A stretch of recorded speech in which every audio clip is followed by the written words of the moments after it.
سلام، من ابوالفضلم و اینجا بدن تو بساز. خیلی خوش اومدید به کانال خودتون. در این ویدیو قراره به کمک حرکات فانکشنال عضلات مرکزی رو به چالش بکشیم و تقویت کنیم. حتما ویدیو رو تا آخر ببینید و از این تمرینات توی برنامه‌تون استفاده کنین. قطعاً احساس متفاوتی رو تجربه می‌کنید. بعد از اینکه این برنامه رو اجرا کردین، حتما احساستون رو برای من داخل کامنت ها بنویسین. یادتون نره با سابسکرایب، لایک و کامنت گذاشتن پای این ویدیو میتونید از کانال خودتون حمایت کنید.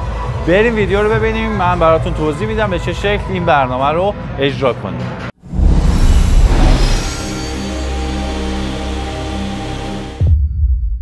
قبل از اینکه وارد بدنه اصلی تمرینتون بشیم، پیشنهاد میکنم از هر کدوم تجهیزات هوازی که دم دستتون هست رو میتونین استفاده کنین، مثل الپتیکال، تردمیل ها و دوچرخه هایی که بهش دسترسی دارین استفاده کنین. به مدت 5 دقیقه 10 دقیقه تمرین هوازی انجام بدین تا یه مقدار گردش خون توی بدنتون بره بالا و بدنتون آماده ورود به بدنه اصلی تمرین بشه. بعد از اینکه اینجا گرم کردن عمومی رو انجام دادین، مرحله به مرحله وارد تمرین میشیم تا تمرینات جذابی رو انجام بدیم و عضلات مرکزی رو به چالش بکشیم.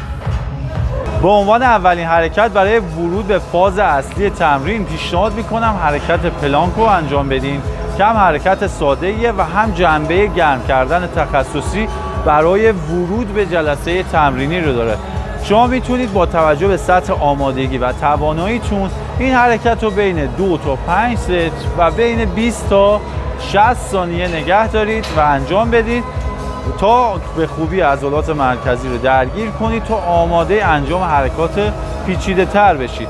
حین اجرای حرکت پلانک کاملا تنه باید صاف باشه، آرنجا رو میذاریم روی زمین، سر رو پایین نمیندازیم، باسن رو بیش از حد بالا نمیاریم و حین اجرای حرکت دم و بازدم رو به طور کامل و درست انجام میدیم و نفس از بینی میکشیم و با دهن باز هوای داخل ریه‌هامون رو تخلیه میکنیم.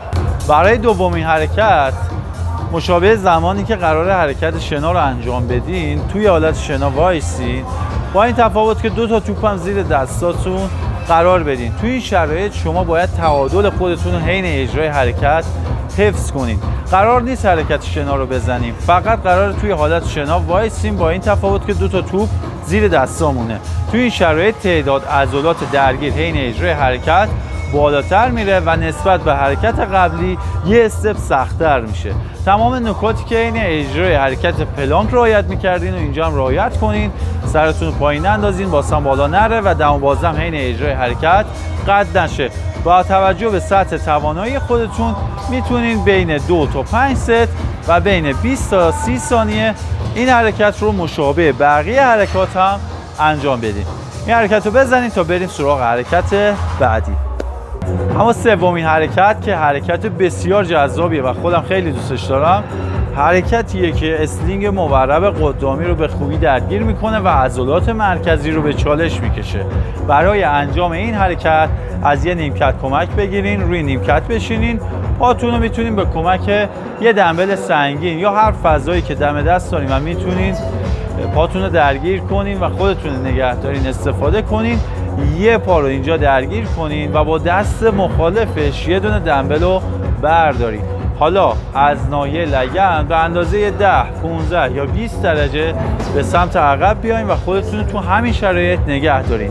اگر این حرکت به اندازه کافی شما رو به چالش میکشه، تا همین حد کافیه. ولی اگر فردی هستید که آمادگی بالاتری دارین و میخواین حرکت رو سخت‌تر کنین، دست و پای مخالفی که آزاد هست و میتونین حرکت بدین و به هم نزدیک کنین و از هم دیگه دور کنین، مشابه چیزی که توی تصویر میبینین. یه نکته خیلی مهمه این اجرای این حرکت اینه که وقتی روی نیمکت نشستین تنه رو کاملا صاف کنید و حین عقب اومدن از لگن به سمت عقب بیاین و حین اجرای حرکت تنه کاملا صاف باشه.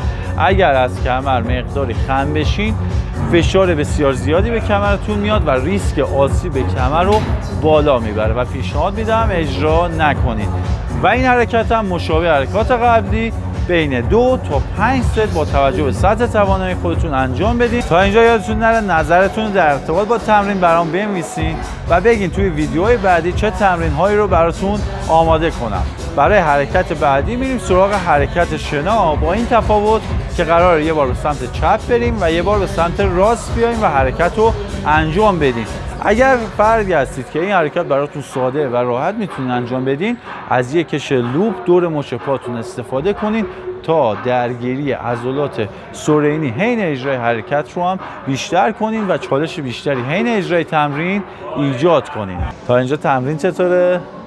بهتون چسبیده؟ آفرین. بلند شین. برای انجام حرکت بعدی یک کش مینی لوپو بردارین و بالای زانوهاتون تنظیم کنین. همزمان یه صفحه هالتر هم بردارین و توی این موقعیت نگهش دارین. یه حالت نیم اسکات بشینید و شروع کنید به سمت چپ و راست حرکت کنید. برای انجام این حرکت گام‌های خیلی کوچیک بردارید و با توجه به سطح آمادگیتون میتونید 5 قدم یا 10 قدم به سمت چپ و بعد به سمت راست حرکت کنید. 4 بار رفت و برگشت و یه ست در نظر بگیرید. حالا با توجه به سطح آمادگیتون مشابه حرکات قبلی میتونید بین 2 تا 5 ست این حرکت رو انجام بدید.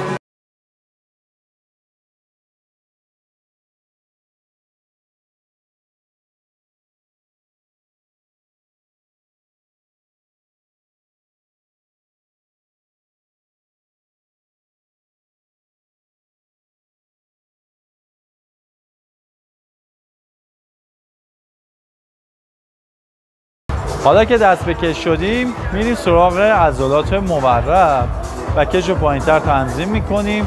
روی دو زانو میشینیم و به صورت مایل و کاملا کنترل شده و آهسته شروع میکنیم به اجرای حرکت مشابه چیزی که توی تصویر میبینید. برای انجام این حرکت هم بین 2 تا 5 ست حرکت رو اجرا کنیم. به عنوان آخرین حرکت این برنامه تمرینی جذاب، حرکت سینگل آرم اوورهد کتلبل آنتی روتیشنال اسکات رو براتون در نظر گرفتم که به واسطه یک کش میتونید این حرکت رو انجام بدین. برای انجام این حرکت مشابه چیزی که توی تصویر میبینید کش رو تنظیم کنید و میتونید کش رو با توجه به شرایط بدنی و توانایی خودتون اگر خواستید سخت‌تر باشه به دست دورتر از سازه بدید و اگر خواستید راحت‌تر باشه به دست نزدیکتر به سازه بدید و حرکت رو انجام بدید. حرکت رو مشابه چیزی که توی تصویر میبینید انجام بدید و از فشاری که تجربه میکنید لذت ببرید.